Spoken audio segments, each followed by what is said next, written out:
तो नमस्कार मित्रों, मैं विकास शाक्य एक बार फिर से आप सबका स्वागत करता हूं अपने चैनल पर। और आज हम डिस्कस करने जा रहे हैं पतंजलि योग सूत्र। इसके अंतर्गत चैप्टर नंबर 1 यानी समाधिपाद से श्लोक नंबर 5 को।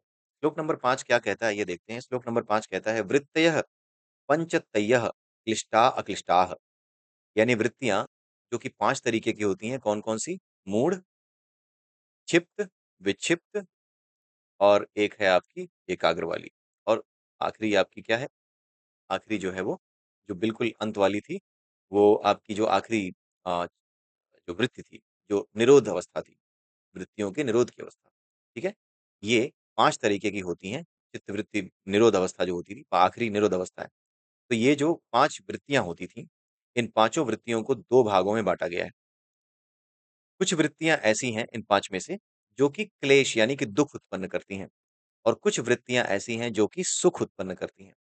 अब बात ये है कि दुःख और सुख क्या है? दुख और सुख का संबंध आध्यात्म के क्षेत्र में, योग के क्षेत्र में सांसारिक सुखों और सांसारिक दुखों से नहीं है। मेरे पास गाड़ी नहीं है, पड़ोसी के पास मेरे से बड़ी गाड़ी है, ये दुख है। इन दुखों की बात नहीं हो रही, ये दुख नहीं है, ये सब केवल छलावा है मन का। इनके स्तर पे कभी बात नहीं करता। सनातन विज्ञान कभी भी इन चीज़ों पे उतर के बात नहीं करता, क्योंकि ये तुम्हारी समस्याएँ हैं, किसी और की नहीं। ठीक है? तुम्हारी क्रिएट की हुई है, इसका कारण कोई और नहीं है। ये भी कोई कारण है कि पड़ोसी के यहाँ बड़ी कार है तो तुम्हें रात को नींद नहीं आ रही, तो बेवकूफ़ी है। ठीक है? तो इनकी बात नहीं करता। सुख और दुःख की बात जब ये करता है, तो इसका मतलब ये होता है कि मन में कितनी शांति है आपके। मन की शांति के स्तर से सुख और दुःख यानी क्लेश और अक्लेश, ठीक है? क्लेश और अक्लेश यानी सुख और दुःख। शांति का अनुभव, वो सुख है, और शांति की कमी, ये दुःख है।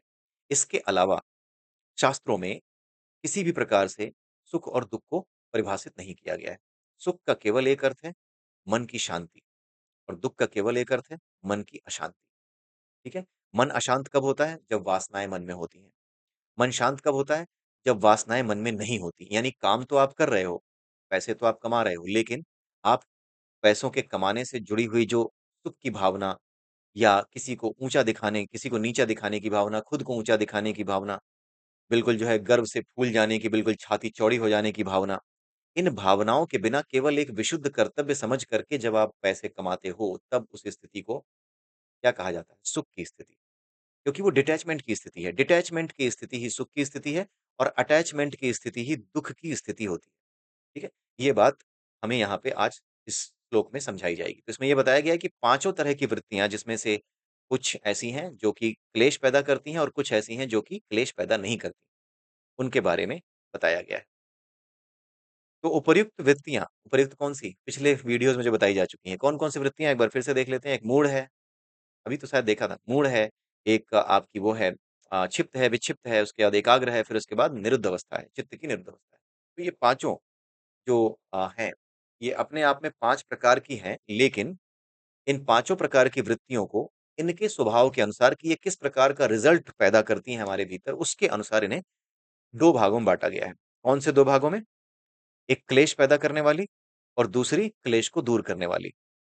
यानी एक मन को स्थिरता देने वाली, शांति देने वाली, और एक कौन-सी जो मन को अस्थिरता देगी, वो वाली। आइए देखते हैं, कौन-कौन सी हैं? वो वृत्तियाँ जो अविद्यादि, अविद्या क्या है? अविद्या का मतलब है अपरा की विद्या। अपरा की विद्या का मतलब क्या है? अपरा के अंतर्गत जो ये विश्व चल रहा है, ये जो संसार चल रहा है, इसकी मॉडस ऑपरेंडी क्या है? इसकी मॉडस ऑपरेंडी ये है कि हम यहाँ पर जिन चीज़ों को देखते हैं, उनके साथ अपने भावों को जोड़ते हैं। वो भाव भी इसी संसार में हैं, इसी सृष्टि में हैं, और वो भाव क्या हैं? इलेक्ट्रॉनिक चार्जेज़ हैं। They are all just electric charges. Electron particles, electrical particles हैं वो। ठीक है? वो केवल पार्टिकल्स हैं, आवेशित कण हैं, चार्ज्ड पार्टिकल्स हैं वो, जितने भी भाव हैं। ठीक है? तो ये भाव इसी सृष्टि में हैं, इसी जो अविद्या के अंतर्गत वो काम कर रहे हैं। अविद्या क्या है? अपरा की विद्या। यानी इस संसार को जिस मॉडस ऑपरेंडी के अंतर्गत चलाया जा रहा है, जिसके बारे में वेदों में लिखा है, पुराणों में लिखा है, उसी को क्या कहते हैं? अपरा की विद्या या अविद्या। अविद्या का मतलब ये नहीं है कि ये विद्या ही नहीं है। अविद्या का मतलब ये है कि ये अपरा की विद्या है। ये विद्या अगर आप जानते भी हो तो कुछ नहीं जानते हो, अगर जान भी गए तो तब तक लाभ नहीं है जब तक कि जानने के बाद इससे डिटैच ना हो पाओ। जानने के बाद डिटैच हो जाना ज़रूरी है, जानना ज़रूरी नहीं है। जानना कुछ है ही नहीं, जानने को तो बहुत से लोग जानते हैं। बहुत से लोग जानते हैं कि झूठ नहीं बोलना चाहिए, लेकिन फिर भी झूठ बोल के काम करते हैं। आखिर उनका पुरुषार्थ कहाँ पे जवाब दे जाता है? किस जगह पे वो कमज़ोर पड़ जाते हैं, जहाँ पे वो सीधे उठ के नहीं कह पाते कि नहीं मैं अपने मूल्यों से समझौता नहीं करूँगा, मैं किसी भी कीमत पे झूठ नहीं बोलूँगा। कहाँ हो जाता है ऐसा? ठीक है?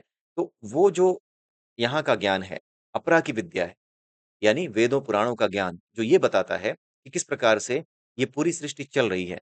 सृष्टि के अलग-अलग कंपोनेंट किस प्रकार से एक दूसरे से इंटरैक्ट कर रहे हैं, इसके बारे में बताने वाले जो ग्रंथ हैं वो हैं वेद, पुराण, शास्त्र, उपनिषद ये सब।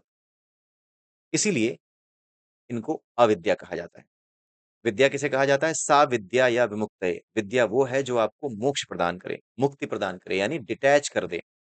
डिटैचमेंट प्रदान करे। मोक्ष को लोग अलग तरीके से लेते हैं। उनको लगता है मोक्ष का मतलब है मर-मरा करके दोबारा पैदा ही नहीं होंगे, कहीं पता नहीं भगवान के यहाँ जाके बैठ जाएँगे, उसके बाद कभी पैदा नहीं होंगे। ये सब बड़ी उथली परिभाषाएँ हैं। मोक्ष का जो गहरा मतलब है, जो सीधा मतलब है, जो उपनिषदों, शास्त्रों में गहराई से समझाया गया है, उसका सीधा अर्थ ये है कि मोक्ष की स्थिति ये है जहाँ पे व्यक्ति पूर्णतया निर्लिप्त रह कर के काम करता है। डिटैच होकर के कोई भी काम जब करता है, तब उस स्थिति को क्या कहा जाता है? मोक्ष की स्थिति कहा जाता है। उसके लिए मरना ज़रूरी नहीं है। ये बहुत बड़ा भ्रम है कि मरने के बाद जो है मोक्ष मिलता है, ना। मोक्ष इसी शरीर में रह करके प्राप्त किया जा सकता है।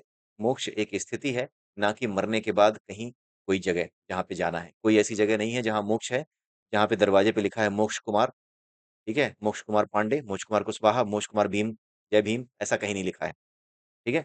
ये सारी चीज़ें केवल और केवल मन की अटैचमेंट की जो स्थिति है, उससे डिसाइड होती हैं। मन अगर डिटैच होकर के काम कर पा रहा है, तो फिर वो क्या है? वो मोक्ष को प्राप्त हो चुका है वो व्यक्ति। ठीक है? तो कुछ वृत्तियाँ ऐसी होती हैं, यहाँ बताया जा रहा है कि वो 5 क्लेश यानी अविद्या, अस्मिता, राग, द्वेष और अभिनिवेश इनको जन्म देती हैं। यानी किसी भी तरह की चीज़ें जिससे कि दुःख पैदा हो या फिर कोई भी ऐसी चीज़ जो कि पहले तो सुख दे लेकिन बाद में दुःख दे। जैसे हमें लगा कि हाँ यार, ये हम कर लेंगे तो बड़ा अच्छा रहेगा, हमने वो काम कर लिया, उसके बाद जो है बात बन नहीं रही, बात बिगड़ रही है। तो एक नया कर्म पैदा हुआ, उस कर्म ने क्या किया? दुःखों का निर्माण किया। फिर उन दुःखों को दूर करने के लिए कुछ नया कर्म किया। आपने ये सोच के किया कि चीज़ें सही कर लूँगा, लेकिन फिर नए दुःख आ गए। आपने चालाकी चली कि नहीं अपराध करके बच जाऊँगा, कोई नया उपाय निकाला, आप सब ठीक है, तब तक पता चला पुलिस आ गई कि बेटा बचोगे कहाँ तक, तो फिर नया दुःख आ गया। तो ये जो वृत्तियाँ होती हैं ना, ये उलझाए रखती हैं, एक के बाद एक जो है एक-दूसरे में फँसाए रखती हैं। तो जो इन चीज़ों में फँसता है, वो अविद्या में फँसा हुआ व्यक्ति है। तो और ये फँसने वाला कौन होता है? इन्हीं 5 वृत्तियों में से जो मूढ़ है, जो आपकी क्षिप्त है, विक्षिप्त है, बाकी की 2 वृत्तियाँ हैं। इन्हीं 5 वृत्तियों में से जो 2-3 वृत्तियाँ हैं, ख़ास करके मूढ़ वाली, क्षिप्त वाली, विक्षिप्त वाली, इनके अंदर जो फँसा रहता है, ठीक है? नाम नहीं लिखा है यहाँ पे, लेकिन हाँ, आप समझ सकते हैं कि इन्हीं 3 वृत्तियों की वजह से व्यक्ति इस तरह की हरकतें करता है कि कोई एक गलती हो गई तो उसको छुपाने के लिए और गलतियाँ करता चला गया। एक जगह गड़बड़ हो गई तो उसको छुपाने के लिए और गड़बड़ियाँ करता चला गया। ठीक है? तो ये सब क्या है? ये सब क्लेश को जन्म देने वाली चीज़ें हैं। क्लेश ही तो है ये। ठीक है? तो मूढ़ता, विक्षिप्तता और क्षिप्तता, इसका आचरण जिस व्यक्ति के अंदर देखा जाता है, वो इस तरीके से राग, द्वेष में या फिर किसी भी प्रकार के क्लेश में, किसी भी प्रकार के कष्ट में फँस जाता है। ठीक है? तो इन्हीं वृत्तियों को क्लिष्ट वृत्तियाँ कहा जाता है। तो सीधे शब्दों में कहें तो जो दुःख देती हैं, वे वृत्तियाँ क्लिष्ट हैं और इनको हटाया जाना चाहिए, यानी कि क्षिप्त, विक्षिप्त और आपकी जो मूढ़ अवस्था है, इन तीनों का तो नाश करना ही करना है। इनको तो बिना सोचे इनका नाश करना है। ठीक है?